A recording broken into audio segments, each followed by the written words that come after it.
Adverbs. आज हम क्या पढ़ेंगे कि एडवर्ब्स क्या होते हैं और उनके different kinds. So kids, adverbs मतलब ad plus verb means adverbs add करते हैं meaning to the verb adjective या फिर दूसरे एडवर्ब्स में। So read the following sentences.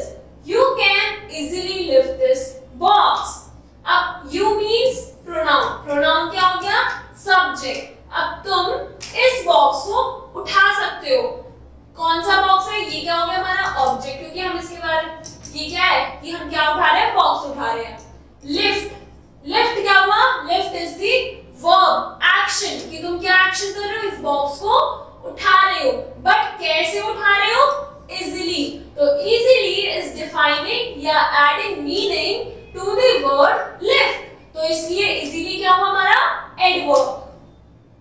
Unfortunately, we missed the train. We missed the train मतलब हमारी train छूट गई। बट कैसे छूटी? Unfortunately. She solved the questions quickly. अब अगर हम ये लिखते she solves the questions तो भी सेंटेंस कंप्लीट है, बट हमने क्विकली लिखा। तो क्विकली किसको कर रहा है कि उसने सॉल्व कैसे करा? जल्दी कर दिया। They left the room hurriedly. The mother lovingly embraced her child. In the above sentences, easily, unfortunately, quickly, hurriedly and lovingly are adverbs. ये सब words क्या हैं? Adverbs हैं। तो an adverb is a word that modifies the meaning of a verb, an adjective or another adverb. मतलब ये जितने भी words हैं ये सब modify कर रहे हैं, मतलब meaning में कुछ add कर रहे हैं। किसके? verb के। मतलब जैसे यहाँ पे lift में add हो रहा है। lift क्या है?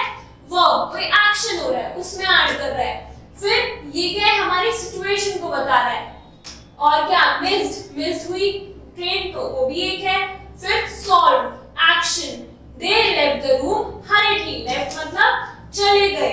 अब यहाँ पे the mother lovingly embraced, अब embrace क्या हो गया? embrace हमारा एक तरीके से adjective हो गया।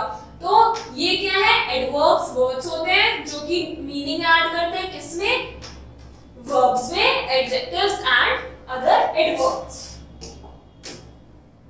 Now remember, an adverb when used at the beginning of a sentence modifies the whole sentence rather than any particular word. मतलब यहाँ पर तो अगर quickly लास्ट में लिखा है क्वेश्चन के, तो यहाँ पे मॉडिफाई किसको कर रहा है? सॉल्व की कैसे सॉल्व करा? Quickly.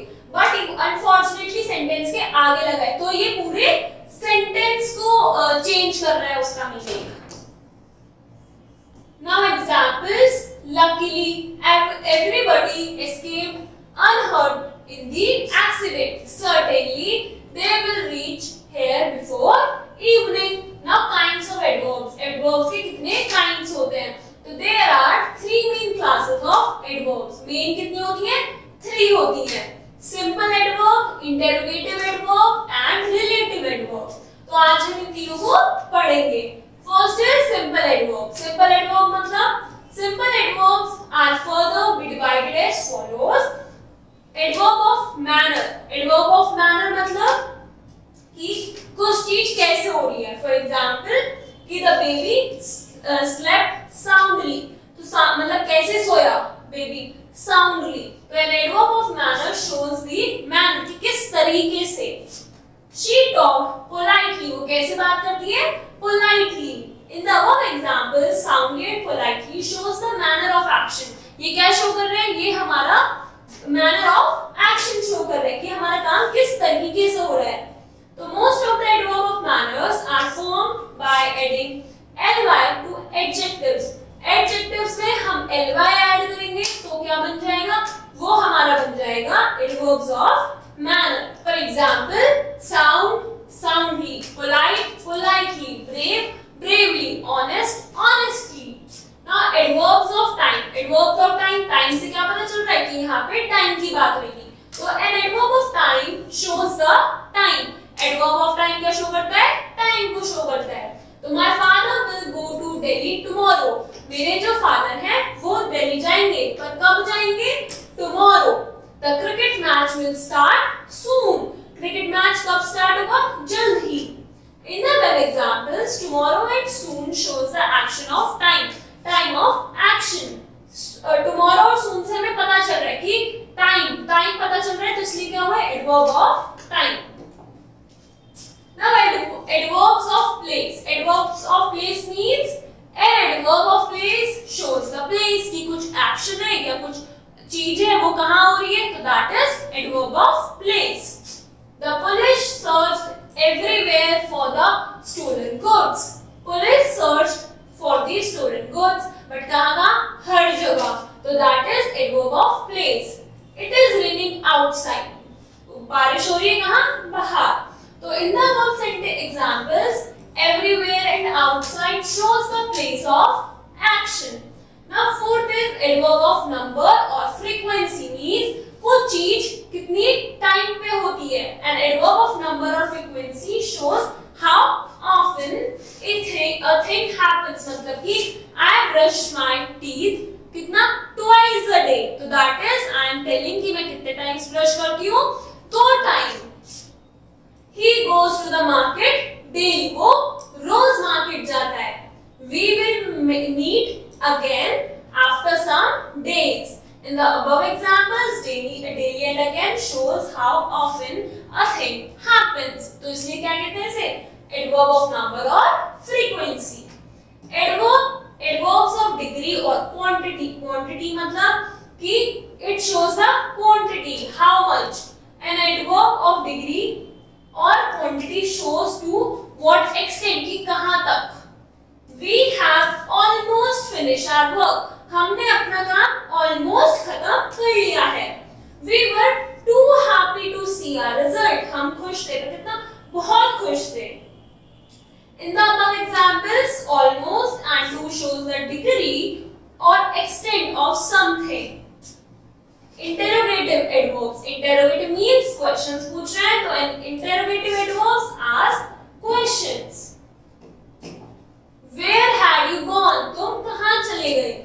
How did you solve the riddle? तुमने ये riddle कैसे solve करी? In the above examples, where and how are used to ask questions. Where और how किसके लिए use करे जा रहे हैं? कुछ question पूछने के लिए. Relative adverbs. अब relative adverbs क्या होते हैं? Relative means relation, मतलब वो interdependent है. अब क्या interdependent है? और relative adverbs refer back to its antecedent. मतलब कि अगर मैं कहूँ सेंटेंस है हमारा, Do you know the house? Do you know the house where he lives? तो अब Do you know the house हो गया एक सेंटेंस, He lives एक सेंटेंस हो गया. अब यहाँ पे रेफर करने के लिए कि वो कहाँ रहता है, हाउस कौन से हाउस की बात चल रही है, तो हमको दूसरे सेंटेंस में देखना पड़ेगा कि किसकी बात कर रहे हैं, घर की. तो इस यहाँ पे हाउस क्या हुआ हमारा? एंटीसीडेंट. मतलब कि अगर मैं कहूँ